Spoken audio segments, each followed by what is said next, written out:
अब देखो तुम्हारे सामने हम एक पेज खोले हुए हैं पीडीएफ फाइल का, जो वर्क के बेसिस पर हम एक स्टेप को फ्लो शीट डायग्राम के रूप में हम यहाँ पे दिखाएं। उसी फ्लो शीट डायग्राम को पॉइंट के रूप में आगे डील किया गया है।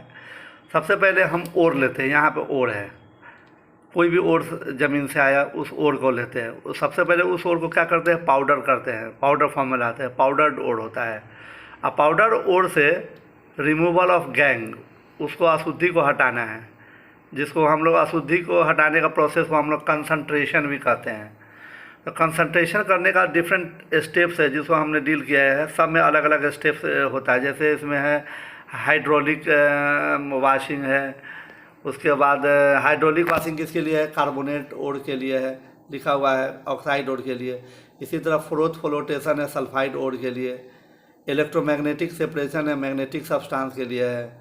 इलेक्ट्रोस्टैटिक सेपरेशन है जिसको फ्रोथ फ्लोटेशन भी कहते हैं, वो PbS ZnS सल्फाइड ओर के लिए है। लीचिंग जो है वो Ag है, Al है और Au के लिए है। इसी तरह जब अशुद्धि साफ हो जाएगा तो कंसनट्रेटेड ओर्स यहाँ हमको प्राप्त हो जाएंगे। अब यहाँ पे जब कंसनट्रेटेड ओर हमको मिल जाएगा तो कंसनट्रेटेड ओर्स से अब हमको आगे का स्टेप, दो स्टेप में हम लोग बांटे हैं, एक ऊपर वाला स्टेप, एक नीचे वाला। तो कंसनट्रेटेड ओर्स को सबसे पहले हम ऑक्साइड के रूप में बदलेंगे, मेटल ऑक्साइड के रूप में। यहाँ पे लिखा हुआ है मेटल ऑक्साइड। तो मेटल ऑक्साइड में बदलने के लिए हम दो स्टेप्स लेते हैं, कैल्सिनेशन करते हैं। अब कैल्सिनेशन प्रोसेस याद रखना कार्बोनेट के लिए होता है और हाइड्रोक्साइड के लिए होता है। और दूसरा होता है रोस्टिंग। रोस्टिंग हमेशा सल्फाइड ओर के लिए होता है। तो ये दोनों प्रोसेस करने से हमको जो है ओर्स बदल जाता है मेटल ऑक्साइड के टर्म में। अब मेटल ऑक्साइड से अब हमको मेटल प्राप्त करना है। तो मेटल प्राप्त करने के लिए ऑक्सीजन को हटाना होगा। ऑक्सीजन हट जाएगा तो मेटल प्राप्त हो जाएगा। तो ऑक्सीजन हटाने के लिए ही प्रोसेस हम लोग करते हैं, स्मेल्टिंग करते हैं, रिडक्शन विद Mg या एल्यूमिनियम, जिसका एल्यूमिनियम थर्मिक प्रोसेस भी होता है, रिडक्शन विद हाइड्रोजन भी होता है। तो ये सब सारा स्टेप्स करने के बाद हमको मेटल प्राप्त होता है जो क्रूड मेटल कहलाता है। क्रूड मेटल का मतलब इम्प्योर मेटल होता है, अशुद्ध मेटल हो गया। अब इस मेटल में भी इम्प्योरिटी थोड़ा बहुत है, जो इम्प्योरिटी को हटाकर हमको 100% लगभग प्योर मेटल प्राप्त करना है। तो इस क्रूड मेटल से प्योर मेटल प्राप्त करने के लिए अलग अलग स्टेप्स हैं, जैसे लिक्वेशन है, पॉलिंग है, इलेक्ट्रो रिफाइनिंग है, जोन रिफाइनिंग है, वेपर फेज रिफाइनिंग है, क्रोमेटोग्राफी है। तो ये सब सारा स्टेप्स को हम जो डील करते हैं डेट इज कॉल्ड मेटलर्जी।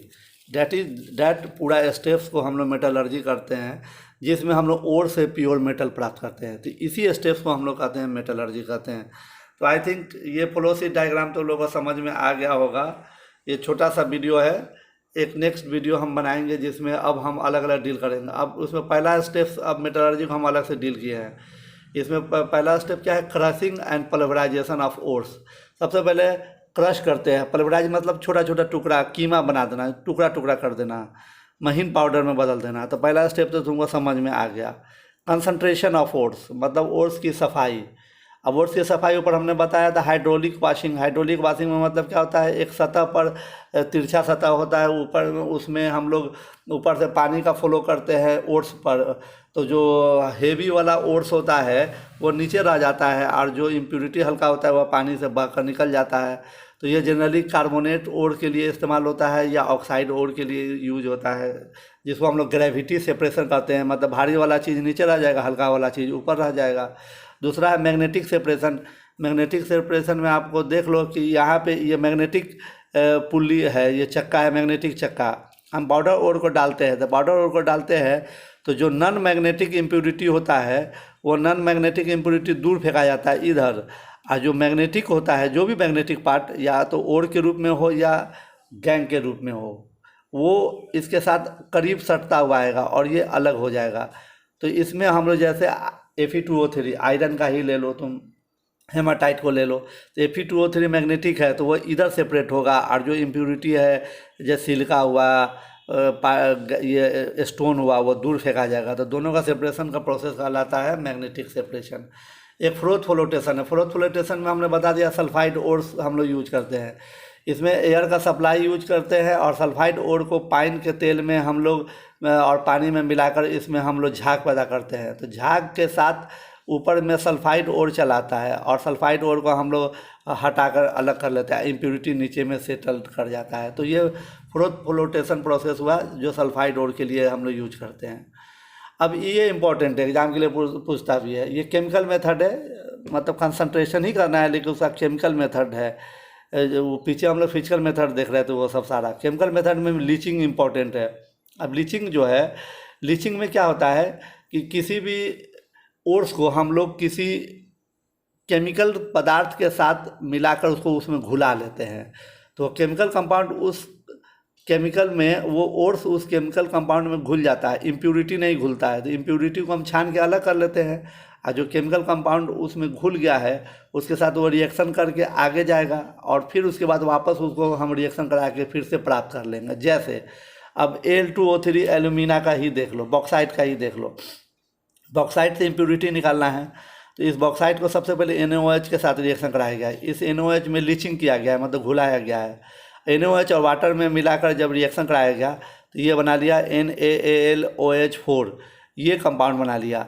अब इसमें अल्मुनियम का ओर घुल गया लेकिन इम्प्योरिटी नहीं घुली, तो इम्प्योरिटी को छान कर अलग कर लिए। अब ये अल्मुनियम का कंपाउंड जो इसमें घुल गया है, फिर इसमें हम लोग आगे स्टेप में CO2 पास करेंगे। CO2 जैसे पास करेंगे फिर से ये अल्मुनियम का जो कंपाउंड था ये Al2O3 XH2O में वापस आ जाएगा और NaHCO3 निकल जाएगा। फिर इसको छान के Al2O3 XH2O को हम यहाँ लाएंगे और इसको हीट करेंगे तो वाटर निकल जाएगा और Al2O3 that is pure alumina हमको प्राप्त हो जाएगा। तो इम्प्योरिटी अलग हो गया और Al2O3 प्योर फॉर्म में प्राप्त हो गया। लीचिंग असल में गोल्ड और सिल्वर के लिए भी किया जाता है। जैसे गोल्ड M मतलब हमने लिखा है, या तो गोल्ड Ag हो सकता है या Au हो सकता है। यहाँ पे लिखा भी गया है Mg, M बराबर Ag या Au, M कॉमन लिख दिया है। तो हम लोग किसके साथ घुलाते हैं? सोडियम साइनाइड या KCN, पोटासियम साइनाइड के साथ घुलाते हैं। तो उसी का Cn माइनस आया है। M मतलब कोई भी सोना या चांदी, और उसमें घुलकर ये कॉम्प्लेक्स कंपाउंड बनाता है 4MCN2। M पर वही तुमको रख देना है, M नहीं लिखना है, वहाँ पे लिख देना है Ag या Au लिख देना है। अब फिर से उसको Zn के साथ रिएक्शन कराएंगे तो Zn उस M के जगह पर चला जाएगा जो यहाँ पे आया है, और M बाहर आ गया। M मतलब क्या हो गया? सोना, Ag या Au बाहर निकल गया, तो इम्प्योरिटी अलग रह गया। अब वो सोना जो उसमें घुल गया था KCN में, NaCN में, फिर से वापस हमको शुद्ध रूप में प्राप्त हो गया। तो डैट इज कॉल्ड लीचिंग। अब आगे देखो, इसमें अब तीसरा स्टेप है extraction of crude metal from concentrated ore. अब क्रूड मेटल को, मतलब वही क्रूड मतलब इम्प्योर मेटल को कंसनट्रेटेड ओर से प्राप्त करना है। कंसनट्रेटेड ओर का मतलब जो ऊपर में हम लोगों ने सर सफाई कर दिया, गंदगी हटा दिया है। इसको हमने 2 स्टेप में बांटा है। ऊपर फ्लो शीट डायग्राम में था। सबसे पहला स्टेप है कन्वर्सन टू ऑक्साइड। पहले हम ऑक्साइड में बदलेंगे, जब ऑक्साइड में बदल जाएगा तब reduction of oxide to metal, उस ऑक्साइड को मेटल में बदल देंगे। तो सबसे पहले ऑक्साइड में बदलने का प्रोसेस हमने बताया था कि 2 स्टेप है, एक कैल्सिनेशन, दूसरा रोस्टिंग। तो कैल्सिनेशन क्या है, डिफिनीसन देख लो। Calcination is a process of heating ore strongly either in limited supply of air और in the absence of air. मतलब हीट करना है बहुत तेज़ी से, या तो हवा की सप्लाई बहुत कम हो या हवा वहाँ पर दिया ही नहीं जाए। तो इस प्रोसेस में होता क्या है, जो भी वोलेटाइल मैटर है वो निकल जाता है, मॉइस्चर भी बाहर चला जाता है। वाटर जो है, कोई भी अगर ऑक्साइड हाइड्रेटेड फॉर्म में होगा उसका वाटर निकल जाएगा गर्म करने पर, और ओर जो है वो पोरस हो जाएगा, बहुत पोर्स उसमें जनरेट हो जाएंगे।